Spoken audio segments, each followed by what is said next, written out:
இந்த ஆசீர்வதிக்கப்பட்டதான ஜூலை மாதம் முதல் ஞாயிற்றுக்கிழமையிலே உங்களை சந்திப்பதிலே நான் மிகவும் மகிழ்ச்சி அடைகிறேன். இயேசுவின் அன்பு ஊழியர்கள் சார்பாக உங்களை வாழ்த்துகிறேன். கர்த்தர் உங்களை ஆசீர்வதிப்பாராக. நாம் ஒரு சிறிய ஜெபத்தை செய்வோம். பரலோகத்தில் வாசமாயிருக்கிற அன்பின் பிதாவே, நாங்கள் ஆண்டவரை காலமாக ஆண்டவரை கூடி ஆராதனை செய்து வந்த இந்த நாட்கள், ஆண்டவரை எவ்வளவு ஆண்டவர் சோதரிக்கிற நாட்கள், ஆண்டவருக்கு இந்த கூடி ஆராதனை செய்ய முடியாமல் பல காரியங்கள் நடந்து கொண்டிருக்கிறது. ஆனாலும் கர்த்தாவே, நீ கிருபையுள்ள தேவன், எங்களை பல விதத்தில் ஆண்டவர் நல்ல வசனங்களை கொடுத்து எங்களை தேற்றுகிறதுக்காக, எங்களை பலப்படுத்துறதுக்காக நன்றி செலுத்துகிறோம். இன்றைக்கு ஆண்டவரே சோதரிக்கு இந்த செய்தியின் மூலமாக நம்முடைய ஜனங்களோடு பேசுவீராக. அவருடைய குறைவுகள் நிறைவாவதாக. கர்த்தர் அற்புதங்களை செய்ய வேண்டும் என்று சொல்லிக்கிறோம். உம்முடைய கரத்தில் கொடுக்கிறோம். நீரே பொறுப்படுத்திக் கொள்ளும். இயேசு கிறிஸ்துவின் நாமத்தில் வேண்டிக் கொள்கிறோம், ஜீவனுள்ள நல்ல பிதாவே, ஆமென். அருமையானவர்களே, இந்த நாளிலே உங்களுக்கு இந்த மாதத்திலே ஆண்டவர் நம்முடைய ஊழியத்துக்கு மாத்திரமல்ல, நம்மை சேர்ந்த எல்லா மக்களுக்காகவும் ஆண்டவர் வேதத்திலிருந்து ஒரு வாக்குத்தத்தத்தை நமக்கு கொடுத்திருக்கிறார். ஒரு குறிப்பிட்ட வார்த்தையை மாத்திரம் வாக்குத்தத்தமாக எடுத்துக்கொண்டு அதை மட்டும் இந்த நேரத்தில் நான் வாக்குத்தத்தமாக சொல்வதை, அதே நேரத்தில் வேதத்தில் இருக்கிற எல்லா வாக்குத்தத்தங்களும் நாம் ஏற்கனவே கடந்த சில நாட்களுக்கு முன்பாக அந்த வீடியோவில் பதிவிட்டது போல, ஆண்டவராகிய இயேசு கிறிஸ்துடைய வாக்குத்தத்தங்கள், வேதத்தில் சொல்லப்பட்ட எல்லா வாக்குத்தத்தங்களும் இயேசு கிறிஸ்துவுக்குள்ளாக ஆமென் என்றும் இருக்கிறது. அதில் எந்த விதமான சந்தேகமும் கிடையாது. ஆனாலும் ஆண்டவர் இந்த குறிப்பிட்ட மாதத்தில் என்ன செய்ய போகிறார், அல்லது நாம் எப்படி, ஏனென்றால் எல்லாருடைய மனதிலும் பலவிதமான கேள்விகள் நாட்களில் காணப்படுகிறது. ஒரு பக்கத்தில் மக்கள் கொரோனா என்று சொல்லக்கூடியதான ஒரு கொடிய வாதையினாலே மக்கள் மரித்து போய் கொண்டிருக்கிறார்கள். வேலை வாய்ப்பு இல்லாமல், வருமானம் இல்லாமல், ஒரு பக்கம் வறுமையினாலே மக்கள் தடுமாறி கொண்டிருக்கிறார்கள். இப்படி பலவிதமான குழப்பத்திலும் கேள்வியிலும் இருக்கிற இந்த நாட்களில், இந்த காலகட்டத்திலே தம்முடைய பிள்ளைகளுக்கு என்ன சொல்ல வேண்டும் என்று கர்த்தர் விரும்புகிறாரோ அதை தம்முடைய தாசர்கள் மூலமாக ஆண்டவர் வெளிப்படுத்துகிறார். ஆகவே இன்றைக்கு ஒரு வாக்குத்தத்த செய்தியாக, இந்த மாதத்தினுடைய வாக்குத்தத்த செய்தியாக நாம் இந்த செய்தியை பார்க்கிறோம். ஒரு வசனத்தை நாம் வாசிக்க போகிறோம். ஏசாயா தீர்க்கதரிசன புத்தகம் 66வது அதிகாரம் 13வது வசனத்தை நான் வாசிக்கிறேன். ஒருவனை அவன் தாய் தேற்றுவது போல் நான் உங்களை தேற்றுவேன், நீங்கள் எருசலேமிலே தேற்றப்படுவீர்கள் என்பதே அந்த வசனம். ஒருவனை அவன் தாய் தேற்றுவது போல நான் உங்களை தேற்றுவேன் என்று சொல்லி ஆண்டவர் அருமையாக இந்த வாக்குத்தத்தங்களை நமக்கு கொடுத்திருக்கிறார். நான் ஏற்கனவே சொன்னது போல, வேதத்தில் சொல்லப்பட்டிருக்கிற அனைத்து வாக்குத்தத்தங்களும் நிச்சயமாக நம்முடைய வாழ்க்கையில் நிறைவேறக்கூடியதுதான். என்றாலும் இந்த நேரத்தில் நமக்கு என்ன தேவை என்று சொல்லி, உங்களுக்கு இன்னது தேவை என்று உங்கள் பரமபிதா அறிந்திருக்கிறார் என்று நாம் வேதத்தில் வாசிக்கிறோமே, அதுபோல ஆண்டவர் நமக்கு இன்றைக்கு தேவைக்கு இதை கொடுத்திருக்கிறார். இந்த வசனத்தை நாம் வாசிக்கும் போது, ஒருவனை அவன் தாய் தேற்றுவது போல் நான் உங்களை தேற்றுவேன் என்று சொல்லி ஆண்டவர் சொல்லியிருக்கிறார். தாய், ஒரு குழந்தையை பார்ப்பீர்களானால், ஒரு குழந்தை அது அழுது கொண்டிருக்கும் போது மற்றவர்கள் என்னதான் சொன்னாலும், எவ்வளவுதான் அந்த பிள்ளைக்கு வேண்டியபடி அவர்கள் ஏதாவது செய்தால் கூட அந்த பிள்ளைகள் அழுவதை நிறுத்துவது கிடையாது. ஆனால் பெற்ற தாய் ஒன்றுமே செய்ய வேண்டிய அவசியம் இல்லை. அந்த குழந்தையை எடுத்து தன் கையில் ஏந்தி தன் மார்போடு அணைத்து கொண்டால் போதும், லேசாக அதனுடைய முதுகில் தட்டி கொடுத்தால் போதும், அவர்கள் சத்தம் கொடுத்தால் போதும், அந்த குழந்தை அப்படியே தன்னுடைய அழுகையெல்லாம் நிறுத்திவிட்டு அமைதியாகி விடுகிறதை நாம் அநேக இடங்களில் பார்த்திருக்கிறோம். ஆகவேதான் ஆண்டவரும் என்ன சொல்கிறார், அதை உதாரணமாக பாருங்கள். ஒரு தாய் தன்னுடைய குழந்தையை தேற்றுவது போல நான் உங்களை தேற்றுவேன் என்று சொல்கிறார். நமக்கு நான் உங்களை தேற்றுவேன் என்று ஆண்டவர் வெறுமையாக சொல்லியிருந்தால் அதை புரிந்து கொள்கிற அளவுக்கு நமக்கு ஞானமும் அறிவும் இல்லை. ஆகவே ஒரு தாய் தேற்றுவது போல் நான் உங்களை தேற்றுவேன் என்று சொல்லி அருமையாக சொல்கிறார். அதோடு சேர்த்து நீங்கள் எருசலேமிலே தேற்றப்படுவீர்கள் என்று சொல்லி சொல்வதை நாம் பார்க்கிறோம். ஏன் தேற்ற வேண்டும், ஏன் நாம் தேற்றப்பட வேண்டும் என்பதை இன்றைக்கு நாம் முதலாவதாக பார்க்க போகிறோம். இரண்டாவதாக நாம் என்ன செய்ய வேண்டும் என்பதை இதே அதிகாரத்தில் தான். மூன்றாவதாக நமக்கு என்ன காரியங்களெல்லாம், நமக்குள் என்ன நடக்கும், நாம் ஆண்டவரால் தேற்றப்படும் போது என்னவெல்லாம் நடக்கும் என்பதையும், கடைசியாக ஆண்டவர் நம்முடைய வாழ்க்கையினுடைய கடைசி எல்லை இலக்கு நித்திய ஜீவன், அல்லது ஒருவேளை நாம் கர்த்தருக்கு பிரியமில்லாதவர்களாய் வாழ்ந்தால் அல்லது கர்த்தருக்கு துரோகம் செய்துவிட்டால் முடிவிலே நித்திய நரகம் என்பதை இந்த வேத பகுதி, இந்த ஏசாயா 66வது அதிகாரம் நமக்கு சுட்டி காட்டுகிறது. இந்த அருமையான நேரத்தில் நாம் பார்க்கலாம். முதலாவதாக ஏன் நாம் தேற்றப்பட வேண்டும் என்று சொல்லி நாம் பார்க்க போகிறோம். அதில் ஒரு 3 குறிப்புகளை நாம் பார்க்கிறோம். 5வது வசனத்தை நான் வாசிக்கிறேன் உங்களுக்காக. 5வது வசனத்தை நான் வாசிக்கும் போது அங்கே சொல்லப்பட்டிருக்கிறது, கர்த்தருடைய வசனத்துக்கு நடுங்குகிறவர்களே, அவருடைய வார்த்தையை கேளுங்கள். என் நாமத்து நிமித்தம் உங்களை பகைத்து உங்களை அப்புறப்படுத்துகிற உங்கள் சகோதரர் கர்த்தர் மகிமைப்படுவாராக என்கிறார்களே, அவர் உங்களுக்கு சந்தோஷம் உண்டாகும்படி காணப்படுவார், அவர்களோ வெட்கப்படுவார்கள் என்று சொல்லப்பட்டிருக்கிறது.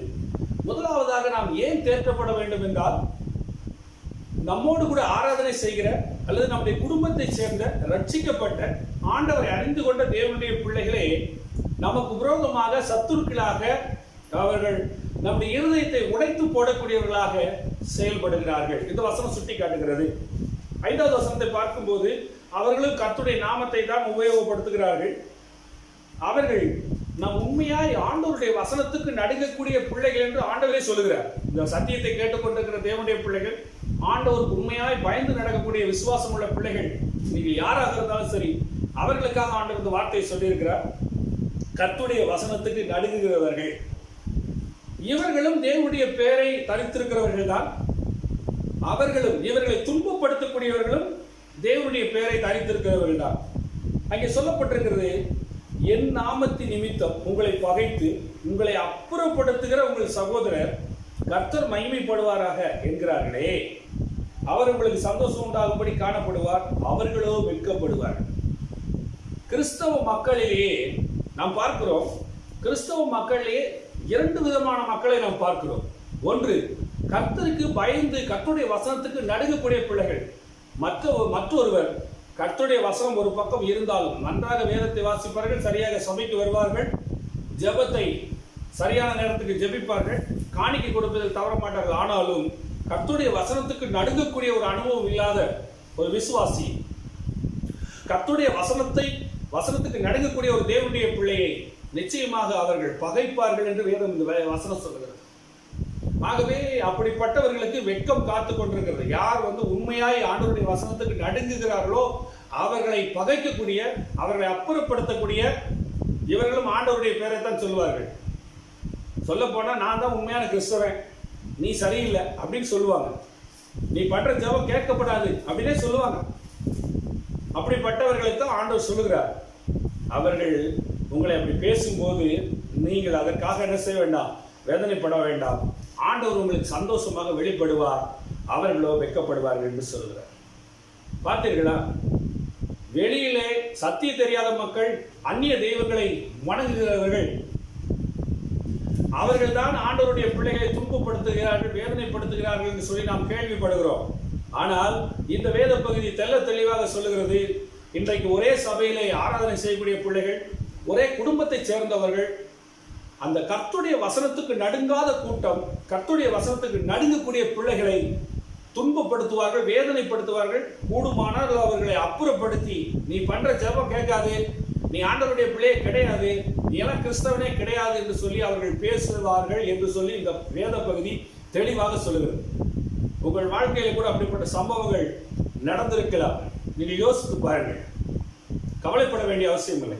ஆண்டவர் சொல்லிட்டார், ஒருவனை அவன் தாய் தேற்றுவது போல் நான் உங்களை தேற்றுவேன். இரண்டாவதாக, ஏன் அப்படி அவர்கள் துன்பப்படுத்துகிறார்கள், உண்மையாய் வசனத்துக்கு நடுங்கிற பிள்ளைகளை ஏன் துன்பப்படுத்துகிறார்கள் என்றால், அவர்கள் சகல விதமான அருவருப்புகளையும் அவருடைய மனதிலே, அவருடைய ஆத்மா அருவருப்புகளின் மேல் விருப்பமாக இருக்கிறது. நன்றாக கவனியுங்கள்.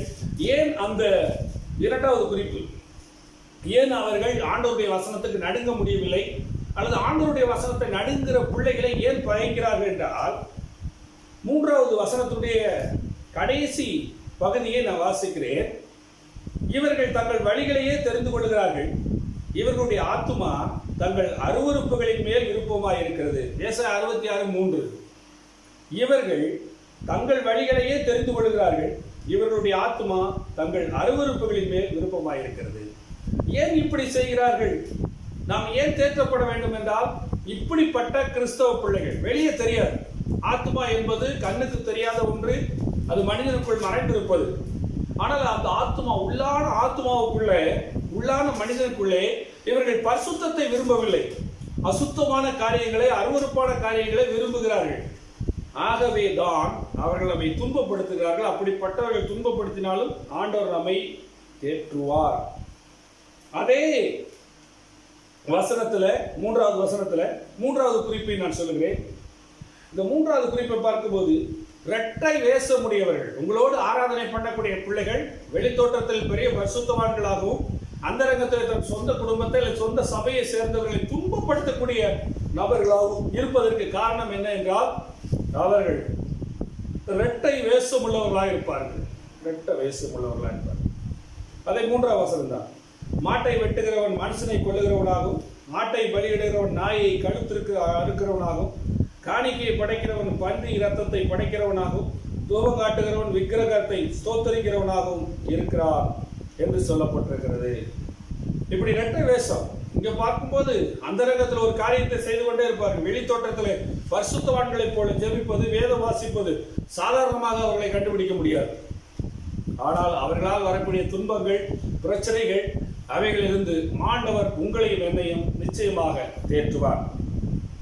நாம் செய்ய வேண்டியது என்ன என்று சொல்லி பார்த்தால், வசனம் 2வது வசனத்திலும் 5வது வசனத்திலும் வாசிக்கிறோம். ஆண்டவர் என் வசனத்துக்கு நடுங்குகிறவனையே நோக்கி பார்ப்பேன் என்று சொல்லி ஆண்டவர் 2வது வசனத்திலே குறிப்பிடுகிறார். அதே 5வது வசனத்திலே கர்த்தருடைய வசனத்துக்கு நடுங்குகிறவர்களே என்று சொல்லி நம்மை அழைக்கிறார். நன்றாக கவனியுங்கள். நம்முடைய வாழ்க்கை எப்படி இருக்க வேண்டுமானால் ஆண்டவருடைய வசனத்துக்கு நடுங்க வேண்டும். வேதத்தை வாசிக்கும் போது வெறுமனை எழுத்துக்களை மாத்திரம் வாசிப்பதனால், ஒரு சம்பவங்களை மாத்திரம் ஒரு கதைகளாக இதை நினைத்து பார்க்காதபடிக்கு, கடவுள் ஏன் இந்த வசனத்தை கொடுத்திருக்கிறார், ஏன் இந்த வேத புஸ்தகத்தில் இந்த சம்பவங்களை பதிவு செய்து வைத்திருக்கிறார், இயேசு கிறிஸ்து எப்படிப்பட்ட உபதேசத்தை கொடுத்திருக்கிறார், வாயை திறந்து பேசின ஒவ்வொரு வார்த்தைகளிலும் நம்முடைய வாழ்க்கையினுடைய வெற்றி அதில் உள்ளடங்கி இருக்கிறது. ஆண்டவராகிய இயேசு கிறிஸ்து பேசின ஒவ்வொரு வார்த்தை. அதனால்தான் வேதத்தில் அருமையாக மத்தேயு 4:4, லூக்கா 4வது அதிகாரம் 4வது வசனம், மனுஷன் அப்பத்தினாலே மாத்திரமல்ல தேவனுடைய வாயிலிருந்து புறப்படுகிற ஒவ்வொரு வார்த்தை நாளும் பிழைப்பான் என்று சொல்லப்பட்டிருக்கிறது. ஆண்டவர் தம்முடைய வார்த்தையினாலே ஆண்டவர் நம்மை பிழைப்பட்டக்கூடியவர். அவருடைய வசனத்துக்கு நாம் நடுங்க வேண்டும். அவர் நம்மை செய்ய சொல்லி இருக்கிற எந்த காரியத்தை நாம் கரெக்டாக சரியாக செய்கிறோமா என்று சொல்லி பல முறை அதை பரிசீலனை செய்து சரியாக செம்மையாக செய்ய வேண்டும். நாம் ஆண்டவருக்காக நிறைய காரியங்கள் செய்கிறோம், ஆனால் அவைகளெல்லாம் வசனத்தின்படி செய்கிறோமா என்று சொல்லி நாம் பார்க்க வேண்டும். அது ஊழியமாக இருக்கட்டும், அல்லது சபைக்கு ஊழியக்காரனுக்கு செய்யக்கூடிய ஒரு காரியம், ஒரு நன்மையான காரியங்களாக இருக்கட்டும், அல்லது வெளியில் உள்ள பொதுமக்களுக்கு ஏதாவது செய்யக்கூடிய உதவிகளோ, எந்த ஒரு தான தர்மமோ, எந்த காரியமாக இருந்தாலும் சரி, அதை வசனத்தின்படி நாம் செய்கிறோமா, அல்லது வசனத்தை மீறி அதில் ஏதாவது நாம் தீமை பாவங்களை செய்து விடுகிறோமா, ஆண்டவர் பிரியமில்லாத காரியங்களை செய்கிறோமா என்று சொல்லி வசனத்தை தன் வாழ்க்கையோடு ஒப்பிட்டு பார்க்க வேண்டும். வேத புஸ்தகத்தில் உள்ள வசனங்களை நம்மால் முழுமையாக கை கொள்ள முடியுமா என்று சொல்லி சந்தேகப்படக்கூடாது. நானும் என்னுடைய இளம் பிராயத்தில் ரட்சிக்கப்பட்ட காலகட்டத்தில் சில கிறிஸ்தவர்கள் பேசிக்கொண்டிருந்த, அவர்கள் காது வழியாக அவர்கள் பேசிக்கொண்டிருந்த காரியங்களை காதில் கேட்டு, வேத வசனத்தின்படி முழுமையாக எல்லா வசனத்தையும் கை கொள்ள முடியாதுங்க, பைபிள் படியெல்லாம் வாழ முடியாது என்று சொல்லி பலர் பேசுவதை, பல கிறிஸ்தவ பிள்ளைகள், ஆவிக்குரிய பிள்ளைகள் பேசுவதை நான் கேட்டு, ஏன் மனதிலும் அதான் நானும் அப்படித்தான் நினைச்சிட்டு இருந்தேன் ரொம்ப நாளா. அதாவது வேத வசனத்தின்படி நம்மளால வாழ முடியாது, முழுசா பைபிள் படி வாழ முடியாது, நடக்க முடியாது அப்படின்னு சொல்லி நான் நினைச்சேன். அது தவறு. ஆண்டவர் நமக்கு மிஞ்சின பாரத்தை நமக்கு சுமத்த மாட்டார். ஆண்டவருடைய கற்பனைகள் நமக்கு பாரமானவைகள் அல்ல, மிகவும் எளிதானவைகள், மிகவும் எளிதானவைகள். ஆண்டவருக்காக பரிசுத்தமாய் வாழ்வது கடினமா? அன்பா இருப்பது கடினமான காரியமா? உண்மையை சொல்லுவது கடினமான காரியமா? சுவிசேஷத்தை சொல்லுவது கடினமான காரியமா? ஆண்டவரிடம் ஜெபிப்பது கடினமான காரியமா? யோசித்து பாருங்கள். இதெல்லாம் கடினமான காரியம். நம்மை நாமே ஏமாற்றிக் கொள்கிறோம். ஆண்டவருடைய வசனத்தை கைக்கொள்ள முடியும். அந்த வசனத்துக்கு நடுங்குங்கள். அந்த வசனத்தின்படி நடக்க வேண்டும் என்று விரும்புங்கள். நீதிமான் விரும்புகிறது அவனுக்கு கொடுக்கப்படும். நீங்கள் அப்படி செய்வது நிச்சயமாக ஆண்டவர் முதலாவதாக வசனத்துக்கு நடுங்க வேண்டும். இரண்டாவதாக வசனம் 10வது வசனத்தில் 2 குறிப்புகள் இருக்கிறது. மொத்தம் 3 குறிப்புகள். இதிலே நாம் என்ன செய்ய வேண்டும் என்பது எருசலேமை நேசிக்க வேண்டும் என்று சொல்லப்பட்டிருக்கிறது. எருசலேமை வசனம் 10வது வசனம், அதை கூட நான் வாசிக்கிறேன். 10வது வசனத்தை, எருசலேமை நேசிக்கிற நீங்கள் எல்லாரும் என்று சொல்லப்பட்டிருக்கிறது. எருசலேமை நேசிக்கக்கூடியவர்களாக நாம் இருக்க வேண்டும். எருசலேம் என்பது என்ன? இன்றைக்கு புனித பயணம் போகிறார்கள். எழுத்தின்படியான அந்த இஸ்ரேல் நாட்டில் இருக்கக்கூடிய ஒரு எருசலேம் நகரத்தையே குறிக்கக்கூடிய சொல்லாக நாம் இதை பார்க்கக்கூடாது. எருசலேம் என்பது உண்மையாகவே ஆண்டவராக இயேசு கிறிஸ்து உலகத்துக்கு வரும்போது எருசலேமை தலைமையிடமாக வைத்து உலகம் முழுவதையும் ஆளப்போகிறார் என்பதில் எந்த விதமான சந்தேகமும் கிடையாது. ஆனால் இன்றைக்கு அந்த எருசலேமை நேசிக்க வேண்டும், எருசலேமுக்காக ஜெபிக்கணும், எருசலேமின் சமாதானத்துக்காக வேண்டிக் கொள்ள வேண்டும் என்பதெல்லாம் மாறாத உண்மைகள். ஆனால் அதே நேரத்தில் நமக்கு எருசலேமாக இருக்கக்கூடியது என்ன? எருசலேம் என்பது என்ன? தேவனால் தெரிந்து கொள்ளப்பட்ட இடம், தேவன் முக்கியப்படுத்தக்கூடிய இடம். அப்படியானால் நமக்கு எருசலேம் எது என்று சொல்லி பார்க்கும்போது, நாம் எந்த சபையோடு, எப்படிப்பட்ட ஒரு தேவனுக்கு பயப்படுகிற வசனத்துக்கு நடுங்கக்கூடிய ஒரு ஊழியக்காரன் நடத்தக்கூடிய அந்த சபையோடு ஐக்கியமாக இருப்பது, அதை நேசிப்பது, அதுதான் நம்முடைய எருசலேம் என்று சொல்லி இந்த நேரத்தில் உங்களுக்கு நான் ஞாபகப்படுத்த விரும்புகிறேன். ஞாபகத்தில் வைத்துக் கொள்ளுங்கள். உண்மையான வசனத்துக்கு நடுங்கக்கூடிய ஒரு ஊழியக்காரனோடு, அப்படிப்பட்ட சபையோடு நீங்கள் ஐக்கியமாக இருப்பீர்களானால் அதுதான் உங்களுக்கு எருசலேம். அதை நேசிக்க வேண்டும். உன்னை நேசிக்கிறவர்கள் சுகித்திருப்பார்களா என்று சொல்லி நாம் 122ஆம் சங்கீதத்தில் படிக்கிறோம். ஆம் பிரியமானவர்களே, இந்த அருமையான நேரத்தில் அதை நேசிக்க வேண்டும். இரண்டாவதாக அந்த 10வது வசனத்திலேயே 3வது குறிப்பாக நான் சொல்லுவது, நாம் என்ன செய்ய வேண்டும் என்றால் அந்த எருசலேமினுடைய சந்தோஷமை நாம் அவளோடு கூட சந்தோஷப்படுகிறவர்களாக இருக்க வேண்டும். வாசிக்கிறேன். எருசலேமை நேசிக்கிற நீங்கள் எல்லாரும் அவளோட கூட சந்தோஷப்பட்டு அவளை குறித்து களி கூறுங்கள். அவள் நிமித்தம் துக்கித்திருந்த நீங்கள் எல்லாரும் அவளோட கூட மிகவும் மகிழுங்கள் என்று சொல்லப்படுகிறது. சந்தோஷப்படுங்கள், களி கூறுங்கள், மகிழுங்கள் என்று சொல்லப்பட்டிருக்கிறது. தேவனுடைய பிள்ளைகள் சந்தோஷமாக, மகிழ்ச்சியாக, களி கூர்ந்து கொண்டிருக்கிறவர்களாக இருக்க வேண்டும். எருசலேமை நேசிக்கிற பிள்ளைகள் நிச்சயமாக, எருசலேம் என்பது ஆண்டவரால் கொடுக்கப்பட்ட, நமக்கு முக்கியத்துவம் கொடுக்கப்பட்ட, நாம் என்றைக்கு ரட்சிக்கப்பட்டோம், எந்த இடத்துல ரட்சிக்கப்பட்டோம், எப்படிப்பட்ட ஒரு ஊழியக்காரனோடு, எப்படிப்பட்ட ஒரு உண்மையும் உத்தமமான தேவ மனிதனோடு ஐக்கியமா இருக்கிறோமோ, தேவனுடைய பிள்ளைகள் சபையாரோடு ஐக்கியமா இருக்கிறோம், அதுதான் நமக்கு எருசலேம். அந்த எருசலேம் ஆகிய வாழ்க்கையோடு அவர்களை நேசிப்பதோடு அவர்களோடு சேர்ந்து சந்தோஷப்படக்கூடியவர்களாக இருக்க வேண்டும். மகிழ்ச்சி, களி கூறக்கூடியவர்களாக இருக்க வேண்டும். மகிழ்ச்சி உள்ளவர்களாக இருக்க வேண்டும். நன்றாக நீங்கள் கவனித்துக் கொள்ளுங்கள். ஆண்டவருடைய பிள்ளைகளாகி நீங்களும் நானும் வேதத்தில் பாருங்கள், சந்தோஷப்பட்டு களி கூறுங்கள், எப்பொழுதும் சந்தோஷமாயிருங்கள், கர்த்தரிடத்தில் மனமகிழ்ச்சியாயிரு, அப்பொழுது அவர் உன் இருதயத்தின் வேண்டுதல்களை உனக்கு அருள் செய்வார். இப்படிப்பட்ட அநேக காரியங்களை வேதத்தில் படிக்கிறோம். யோசித்து பாருங்கள், அவைகளெல்லாம் கை கொள்ளுகிறோமா? நான் இருக்கிற சூழ்நிலையில எப்படி நான் மகிழ்ச்சியா இருக்க முடியும்? எனக்கு சரீரத்தில் வியாதி, என் சரீரத்தில் வேதனை, பலரால் இந்த கள்ள சகோதரர்கள், தேவையில்லாத துன்பப்படுத்தக்கூடிய மக்கள், புரிந்து கொள்ளாத மக்களால் நான் மனவேதனை, கவலை என்று சொல்லுகிறீர்களா? ஆனால் ஆண்டவர் சொல்லி இருப்பது, நீங்கள் மகிழ்ச்சியா இருக்க வேண்டும். எருசலேமோடு சேர்ந்து மகிழ்ச்சியா இருக்க வேண்டும், சந்தோஷமா இருக்க வேண்டும், களி கூற வேண்டும் என்று சொல்லுகிறார். அதே 10வது வசனத்துல, தேவனுடைய பிள்ளைகளே, ஆண்டவருடைய வசனத்துக்கு நடுங்குகிறீர்களானால் சந்தோஷப்படுங்கள் என்று சொல்லும்போது நீங்கள் சந்தோஷப்பட வேண்டும். களி கூறுங்கள் என்று சொல்லும்போது களி கூற வேண்டும். மகிழுங்கள் என்று சொல்லும்போது நீங்கள் மகிழ்ச்சியாக இருக்க வேண்டும். கர்த்தருக்குள் மகிழ்ச்சியாக இருப்பதே உங்கள் பலன். சந்தோஷமா இருக்கிற மனிதன், கர்த்தருக்குள்ளே சந்தோஷமா இருக்கிற மனிதனுக்கு ஆண்டவர் பலனாக இருக்கிறார். நாம் விசுவாசிக்கிற ஆண்டவர் வானத்தை பூமியை உண்டாக்கினவர். அவரால் செய்ய முடியாத காரியம் ஒன்றுமே கிடையாது. அப்படி இருக்கும்போது நீ ஏன் துக்கத்தோடு இருக்க வேண்டும்? ஏன் வேதனையோடு காணப்பட வேண்டும்? ஒருவனை அவன் தாய் தேற்றுவது போல் நான் உங்களை தேற்றுவேன் என்று ஆண்டவர் சொல்லி இருக்கிறாரே. நாம் தேவனுடைய பிள்ளைகளாகிய நமக்காக நாம் இந்த ஆண்டவருடைய வசனத்துக்கு நடுங்கி ஆண்டவரால் கொடுக்கப்பட்ட வசனத்தின்படி எருசலேமை நேசிக்கிறவர்களாகவும் அந்த எருசலேமோடு சேர்ந்து களிகூறக்கூடியவர்களாக சந்தோஷப்படக்கூடியவர்களாக தன்னுடைய திருச்சபை, தன்னுடைய ஊழியக்காரர், ஆண்டவர் நம்ம கொடுத்திருக்கிற ஊழியம், அந்த நம்ம கொடுக்கப்பட்டிருக்கிற அந்த வாழ்க்கை, குடும்பம், இவைகளோடு சேர்ந்து நாம் மகிழ்ச்சியாக காணப்படும் போது நமக்குள் என்ன நடக்கிறது என்பதை நான் சில வசனங்களை அதே அதிகாரத்தில் நான் வாசித்து காண்பிக்கிறேன். வசனம் 12வது வசனத்திலிருந்து 14வது வசனம் வரை கர்த்தர் சொல்லுகிறது என்னவென்றால், இதோ நான் சமாதானத்தை ஒரு நதியை போலவும் ஜாதிகளின் மகிமையை புரண்டு ஓடுகிற ஆற்றை போலவும் அவளிடமாக பாயும்படி செய்கிறேன். அப்பொழுது நீங்கள் முளைப்பால் குடிப்பீர்கள், இடுப்பில் வைத்து சுமக்கப்படுவீர்கள், முழங்காலில் வைத்து தாளாட்டப்படுவீர்கள். ஆண்டவர் நமக்கு எப்படிப்பட்ட காரியங்களை செய்கிறார்? சமாதானத்தை நதியை போல, கொஞ்சோண்டு சமாதானம் கிடைக்காதா, கொஞ்சோண்டு நிம்மதி கிடைக்காதான்னு சொல்லி நினைத்து கொண்டிருக்கிற உங்களுக்கு ஆண்டவர் சொல்லுவது சமாதானத்தை ஒரு நதியை போல. நதி என்று சொல்லும் போது நதியில அந்த பெரிய ஆற்றிலே போகக்கூடியதான அந்த தண்ணீரானது எல்லா ஜீவன்களும் எவ்வளவு குடித்தாலும் எவ்வளவு இது பண்ணாலும் அந்த நதியில் இருக்க தண்ணி வச்சு போகாது.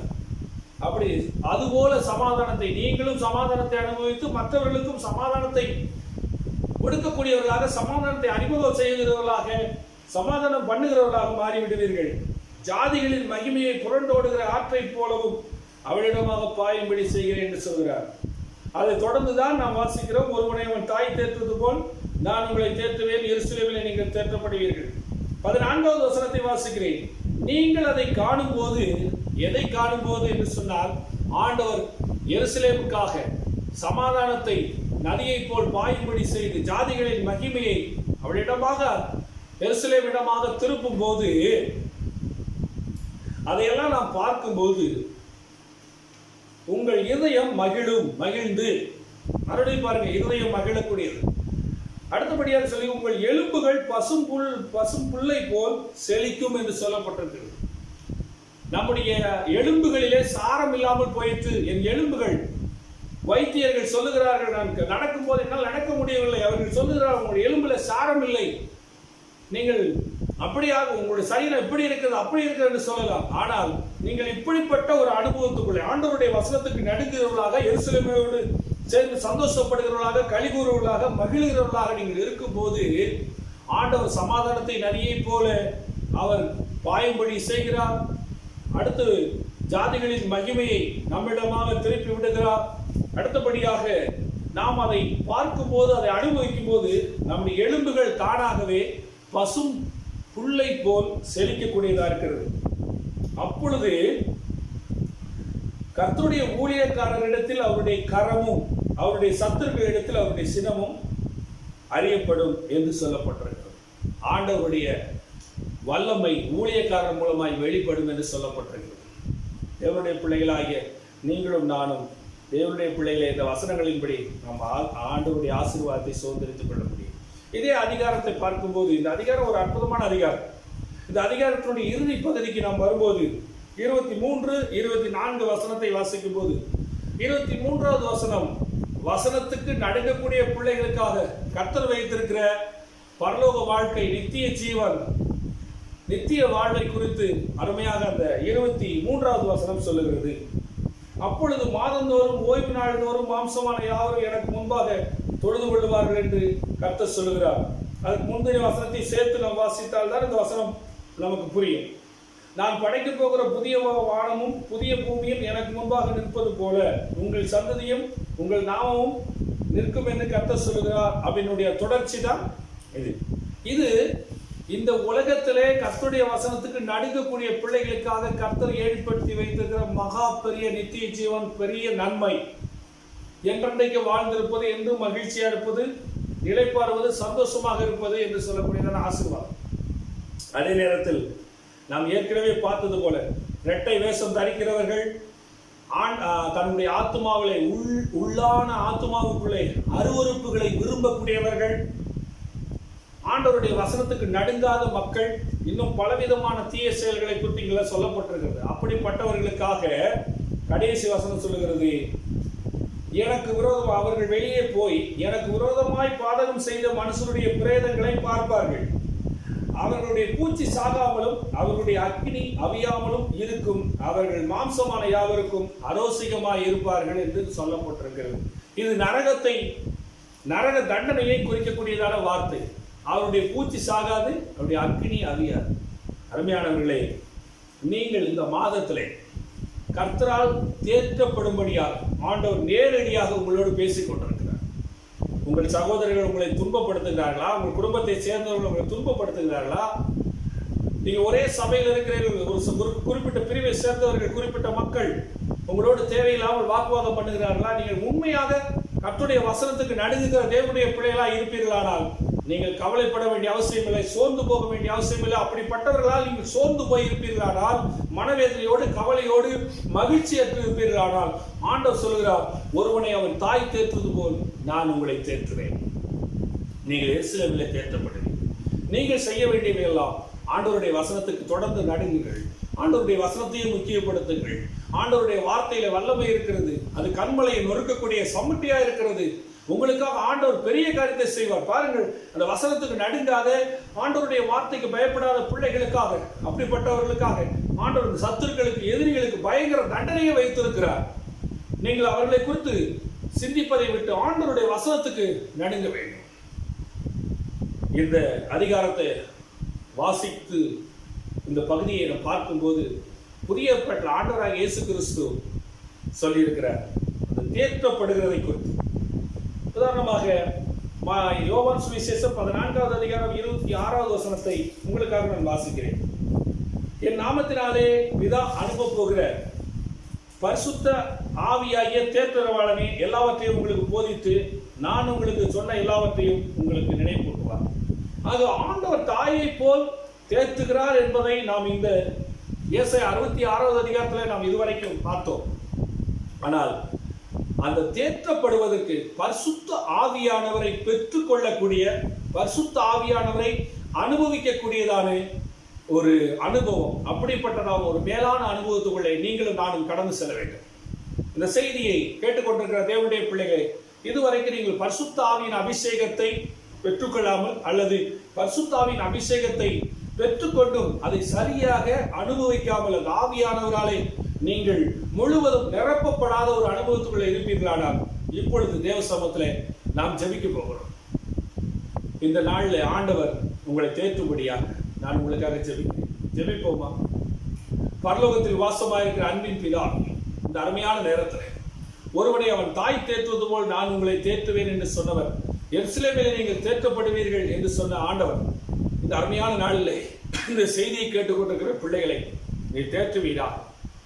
ஆண்டவரே, தன்னுடைய சகோதரர்களாலே, தன்னுடைய சகோதரிகளாலே, குடும்பத்தார், பிள்ளைகள், தாயார், இவர்களாலே கர்த்தாவே உடைய வசனத்துக்கு நடுங்கக்கூடிய பிள்ளைகள் ஒருவேளை துன்பப்படுத்தப்பட்டிருந்தால் இப்பொழுதே இந்த பிள்ளைகளை கர்த்தர் விடுதலை ஆக்குவீராக.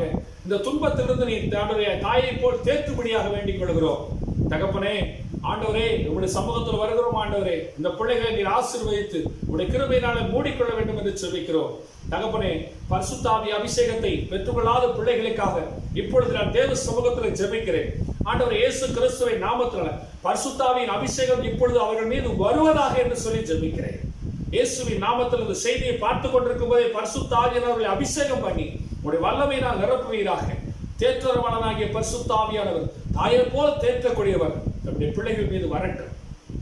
ஆண்டவரே, ஏற்கனவே பரிசுத்த ஆவி அபிஷேகத்தை பெற்றுக்கொண்ட பிள்ளைகள் அந்த பரிசுத்த ஆவியின் அபிஷேகத்தை முழுமையாக அனுபவிக்காமல் இருப்பார்களானால் இயேசு கிறிஸ்துவின் நாமத்தினால ஒரு உன்னதமான அனுபவத்துக்குள்ளே கடந்து செல்ல அவர்கள் காணப்படுகிற எல்லா கூச்ச சுபாவங்களும், பரிசுத்த ஆவியானவர் குறித்ததான சந்தேகங்களும் அசட்டைகளும் இயேசுவின் நாமத்தில் அவர்களை விட்டு நீங்குவதாக. இப்பொழுதே நீர் அவர்கள் மீது பலமாய் இறங்கி அவர்கள் பெற்றுக்கொண்ட அபிஷேகத்தை புதுப்பித்து அவர்கள் உமக்குள்ளாக களிகூறட்டும். ஆசீர்வதி. சந்தோஷத்தினாலே, களிகூறுவதனாலே, மகிழ்ச்சியினாலே பிள்ளைகள் நிரப்பும். நீர் தேற்றுகிறதுக்காக நன்றி. ஜெபத்தை கேட்டதுக்காக நன்றி. நீர் அப்படியே செய்து விட்டதுக்காக நன்றி செலுத்துகிறோம். எல்லா துதி, எல்லா கனம், எல்லா மகிமை உமக்கே செலுத்துகிறோம். அதிகாரமுள்ள இயேசு கிறிஸ்துவின் நாமத்தில் வேண்டிக் கொள்கிறோம் எங்கள் ஜீவனுள்ள நல்ல பிதாவே, ஆமென். கர்த்தர் உங்களை ஆசீர்வதிப்பாராக. ஆமென்.